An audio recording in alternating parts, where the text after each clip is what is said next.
देवियों और सज्जनों, नमस्कार, आदाब, सत श्री अकाल। वेलकम है आपका इस शानदार स्टेज पर, जहां हम सिर्फ नॉलेज के सवालों पर ही बात नहीं करते, बल्कि इंसान की समझ के फ्यूचर पर भी बात करते हैं। सोचिएगा, क्या होगा अगर मैं आपसे कहूं कि एक ऐसा कंप्यूटर है जो इतना पावरफुल है, इतना अलग है कि वो उन मिस्ट्रीज को भी सॉल्व कर सकता है जिन्होंने कई सालों तक बड़े बड़े दिमागों को उलझाए रखा है। एक ऐसी मशीन जो सिर्फ कैलकुलेट ही नहीं करती, बल्कि रियलिटी के फैब्रिक को ही सिम्युलेट करती है। यह, मेरे दोस्तों, किसी साइंस फिक्शन फिल्म की स्क्रिप्ट नहीं है। यह क्वांटम कंप्यूटर की रियलिटी है। ये आपके रोजमर्रा के लैपटॉप या डेस्कटॉप नहीं है, जो जीरोस और वंस की दुनिया में सोचते हैं, एक सिंपल ऑन या ऑफ। नहीं, एक क्वांटम कंप्यूटर में भी इसकी दुनिया में ऑपरेट करता है, पॉसिबिलिटीज की दुनिया में। एक ऐसी दुनिया जहां एक सिंगल बिट एक ही समय में 0 और 1 दोनों हो सकता है। यह क्वांटम मैकेनिक्स के अजीब और खूबसूरत रूल्स से चलने वाली दुनिया है। एक ही साथ कई स्टेट्स में एग्जिस्ट करने की यह एबिलिटी, जिसे हम सुपरपोजिशन कहते हैं, इन मशीन्स को उनकी लगभग मैजिकल पावर देती है। इमेजिन कीजिए, आप एक बहुत बड़े मेज में अपना रास्ता ढूंढ रहे हैं। एक क्लासिकल कंप्यूटर हर एक रास्ते को एक एक करके ट्राई करेगा, जब तक उसे एग्जिट न मिल जाए। एक लंबा और थका देने वाला प्रोसेस। दूसरी ओर, एक क्वांटम कंप्यूटर एक ही समय में सभी पॉसिबल रास्तों को एक्सप्लोर कर सकता है। यह हर डेड एंड और हर सही टर्न को देख सकता है, एक ही शानदार ग्लांस में। इसलिए वे सिर्फ तेज ही नहीं हैं, वे कुछ खास तरह की प्रॉब्लम्स को सॉल्व करने में फंडामेंटली स्मार्ट हैं। उन्हें यूनिवर्स को उसके अपने टर्म्स पर समझने के लिए बनाया गया है, पार्टिकल्स, वेव्स और प्रोबेबिलिटीज की भाषा बोलते हुए। जिन प्रॉब्लम से निपटने के लिए इन क्वांटम मार्वल्स को डिजाइन किया गया है, वे आपकी एवरेज स्प्रेडशीट कैलकुलेशंस नहीं है।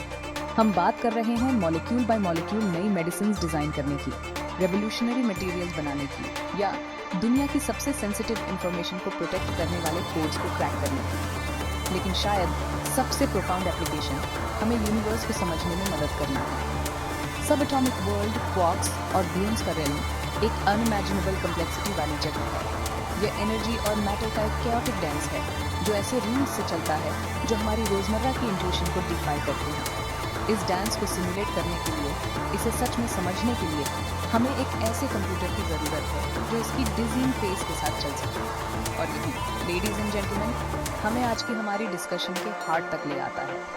हाल ही में 5 जून 2025 को वैज्ञानिकों ने कुछ सच में हिस्टोरिक अचीव किया। उन्होंने इन क्वांटम कंप्यूटर्स का इस्तेमाल किया एक ऐसे फिनोमेनन को विटनेस करने के लिए जो अब तक थियोरेटिकल फिजिक्स टेक्स्ट बुक्स के पन्नों तक ही सीमित था। उन्होंने पार्टिकल स्ट्रिंग ब्रेकिंग नाम की एक प्रोसेस को सिमुलेट किया। यह एक ऐसा मोमेंट है जो साइंस के एनल्स में दर्ज हो जाएगा, इंसान की क्यूरियोसिटी और ज्ञान की हमारी रिलेंटलेस परस्यूट का एक टेस्टामेंट। यह इस बात की कहानी है कि कैसे हम आखिर में शुरू कर रहे हैं अपने कॉस्मोस के सबसे गहरे सीक्रेट से पर्दा उठाना। तो लॉक कर दिया जाए, आइए इस जर्नी को साथ मिलकर शुरू करें। Now you might be thinking, Amitabh ji, ये particle string breaking क्या है? What is this complex sounding term? Let me try to explain it with a simple analogy. Imagine you have 2 children's toy blocks and you connect them with a rubber band. These blocks represent subatomic particles called quarks, the fundamental building blocks of protons and neutrons. The rubber band represents the powerful force field, what physicists call a string that holds them together. This is the strong nuclear force, one of the most powerful forces in the entire universe. It is the cosmic glue that holds the nucleus of every atom together. Now, what happens when you try to pull these 2 blocks apart? The rubber band stretches and it pulls back with more and more force. The further you pull, the harder it resists. This is exactly how the strong force behaves. Unlike gravity or magnetism, which get weaker with distance, the strong force gets stronger as you try to separate the quarks. The energy you put into pulling them apart gets stored in the string, making it tighter and more tense. It's a cosmic tug of war where the rope itself becomes heavier and more powerful the longer it gets. This is why we never ever see a single quark floating freely in nature. They are always bound together. But here is where the magic happens. What if you keep pulling and pulling with immense energy? Does the rubber band stretch forever? No. At a certain point, the rubber band has so much energy stored within it that it becomes unstable. And then, snap, it breaks. But in the quantum world, things are far more interesting. When the particle string breaks, the immense energy stored within it doesn't just disappear. Instead, that energy transforms into matter, following Einstein's famous equation, E equals mc squared. A brand new pair of quark-antiquark particles materializes out of thin air right in the middle of the string. So instead of having two free particles at the end, you now have two new pairs of particles, each pair connected by its own, shorter string. You started with one rubber band and ended up with two. This incredible process, where the force field itself gives birth to new matter, is what scientists call string breaking. It is a fundamental process in particle physics, happening constantly in high-energy environments like particle accelerators. Understanding it is key to understanding how matter itself is structured, but seeing it happen, step by step, has been an impossible dream for physicists, until now. तो चुनौती तय हो चुकी थी। वैज्ञानिक इस छोटे से सब एटॉमिक ड्रामा को कैसे फिर से बना और देख सकते थे? इसका जवाब, जैसा कि प्रतिष्ठित जर्नल नेचर में पब्लिश हुआ, अकादमिक और इंडस्ट्री के रिसर्चर्स के एक शानदार कोलैबोरेशन से आया।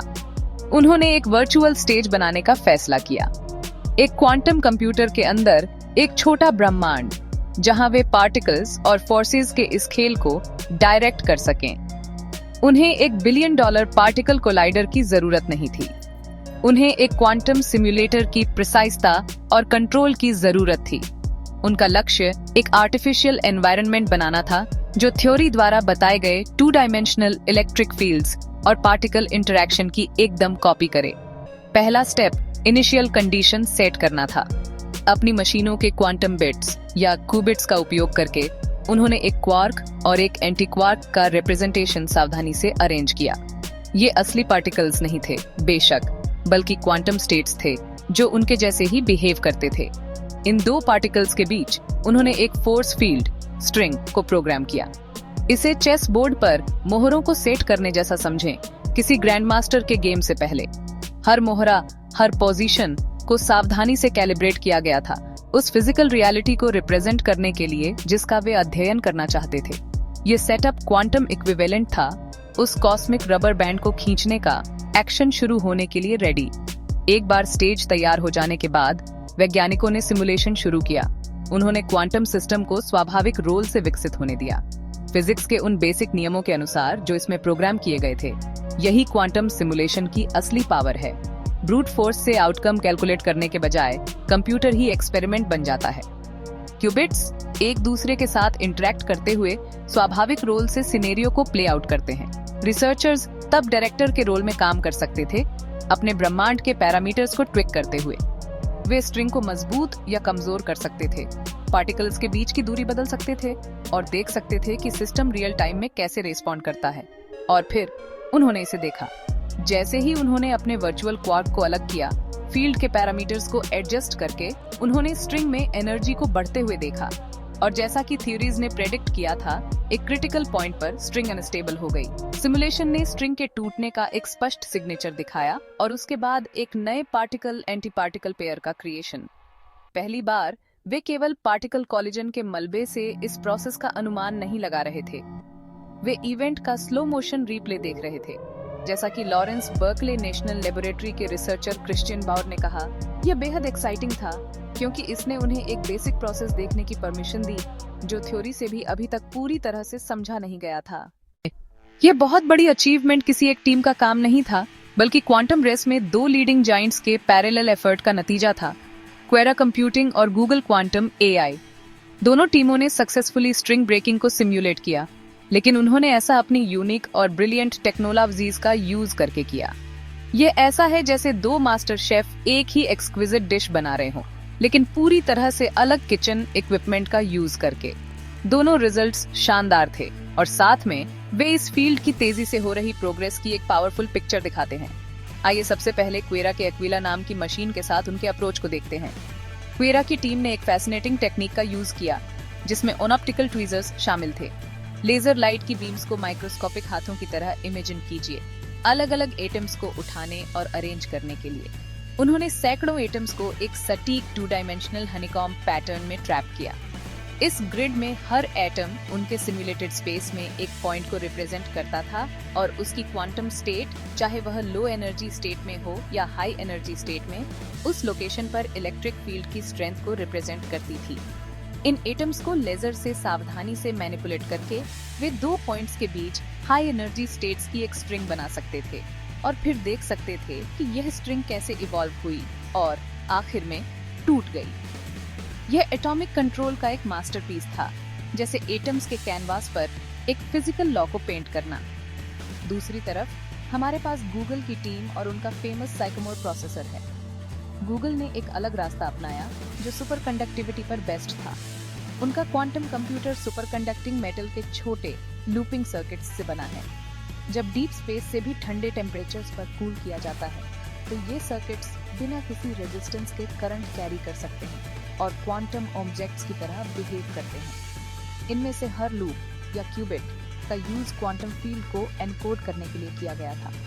इन सर्किट्स पर माइक्रोवेव पल्स अप्लाई करके साइंटिस्ट उनकी क्वांटम स्टेट्स और उनके पड़ोसियों के साथ उनके इंटरेक्शन को कंट्रोल कर सकते थे। इससे उन्हें पार्टिकल स्ट्रिंग का अपना वर्जन सेटअप करने में हेल्प मिली और प्रोसेसर के थ्रू क्वांटम इंफॉर्मेशन फ्लो के साथ उसके इवोल्यूशन को टाइनी की से ट्रैक करने में भी हेल्प मिली। जो बात वाकई रिमार्केबल है वह यह है कि ये दोनों बहुत अलग प्लेटफॉर्म्स एक लाइट से पकड़े गए न्यूट्रल एटम्स का यूज करता है, दूसरा सुपर कंडक्टिंग सर्किट्स का यूज करता है। उन्होंने ऐसे रिजल्ट्स दिए जो एक दूसरे के साथ और थियोरेटिकल प्रेडिक्शंस के साथ शानदार एग्रीमेंट में थे। ये साइंस के लिए बहुत इंपॉर्टेंट है। ये ऐसा है जैसे दो अलग अलग विटनेस एक ही इवेंट को सेम डिटेल्स के साथ डिस्क्राइब कर रहे हों। ये हमें बहुत कॉन्फिडेंस देता है कि जो हम देख रहे हैं वह रियल है। ये दिखाता है कि reliable large scale quantum simulation का एरा आ गया है। जैसा कि मैक्स प्लैंक इंस्टीट्यूट की मोनिका आइडल्सबर्गर ने नोट किया, इस फील्ड में प्रोग्रेस वाकई तेज और अमेजिंग रही है। At this point, a very logical question arises in the mind. आपके मन में यह सवाल जरूर आ रहा होगा, why couldn't we do this with the supercomputers we already have? We have machines that can predict weather patterns and simulate the explosion of stars. Why do they fail at something as small as a particle string? The answer lies in a fundamental problem of complexity, a problem that grows exponentially. A classical computer, as we discussed, thinks in bits, either a 0 or a 1. To describe a quantum system, you have to account for all its possible states at once. Let's take a very simple quantum system. To describe the state of just one qubit, you need two numbers. For 2 qubits, you need 4 numbers. For 3 qubits, you need 8. Do you see the pattern?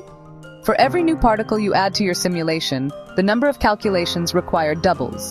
To simulate a system with just 300 interacting particles, a tiny number by real-world standards, a classical computer would need to store and process more numbers than there are atoms in the entire observable universe.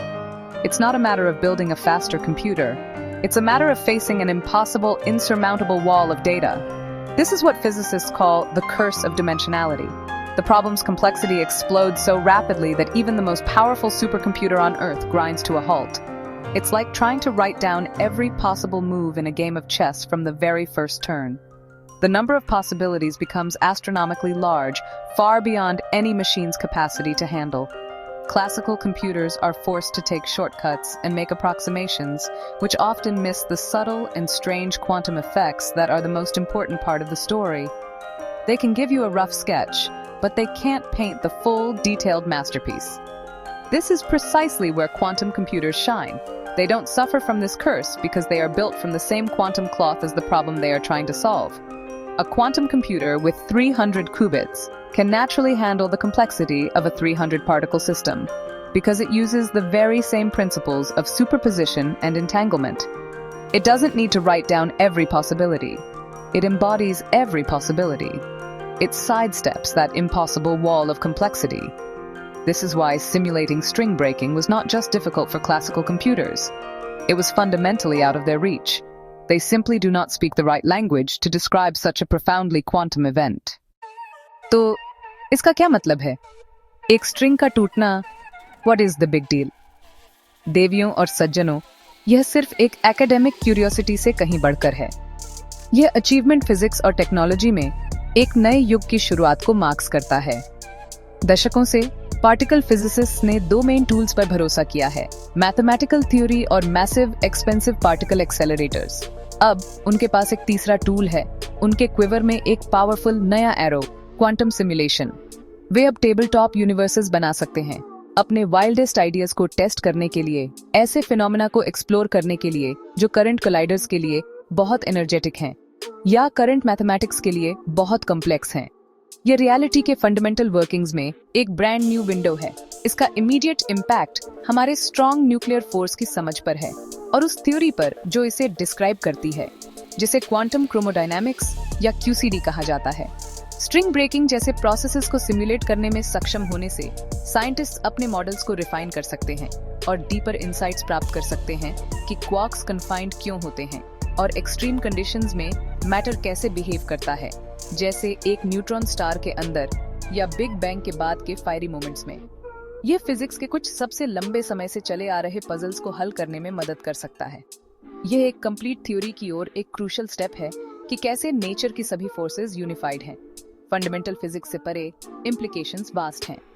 In experiments में विकसित techniques, atoms और super conducting circuits का precise control quantum technology के पूरे field में innovation को drive करेगा। Complex quantum systems को सिमुलेट करने की एबिलिटी एसेंशियल है एक्सोटिक प्रॉपर्टीज वाले नए मटेरियल्स को डिजाइन करने के लिए, जैसे हाई टेम्परेचर सुपरकंडक्टर्स जो लॉसलेस पावर ग्रिड्स को इनेबल कर सकते हैं। यह क्लीनर एनर्जी के लिए नए कैटलिस्ट्स की डिस्कवरी को एक्सेलरेट कर सकता है या बॉडी में प्रोटीन्स के साथ उनके इंटरैक्शन को सिमुलेट करके नई ड्रग्स डिजाइन करने में मदद कर सकता है। पॉसिबिलिटीज वाकई ट्रांसफॉर्मेटिव हैं। बेशक जर्नी अभी शुरू हुई है। ये सिमुलेशंस एक सिंप्लीफाइड 2 डायमेंशनल वर्ल्ड में परफॉर्म किए गए थे। Ultimate goal full 3 dimensional high energy interactions को सिमुलेट करना है जो लार्ज हैड्रन कोलाइडर जैसी मशीन के अंदर होते हैं। वह एक फॉर्मिडेबल चैलेंज बना हुआ है, एक माउंटेन जिसे अभी चढ़ना बाकी है, लेकिन इस अचीवमेंट ने हमें आगे का रास्ता दिखाया है। इसने साबित कर दिया है कि यह किया जा सकता है। यह इमेंस इंस्पिरेशन का एक सोर्स है, एक पावरफुल रिमाइंडर कि ह्यूमन माइंड क्यूरियोसिटी से ड्रिवन होकर कॉस्मोस के सबसे प्रोफाउंड मिस्ट्रीज को भी समझने के लिए टूल्स बना सकता है। द गेम इज ऑन और साइंस का फ्यूचर कभी इतना ब्राइटर नहीं लगा। थैंक यू और गुड नाइट।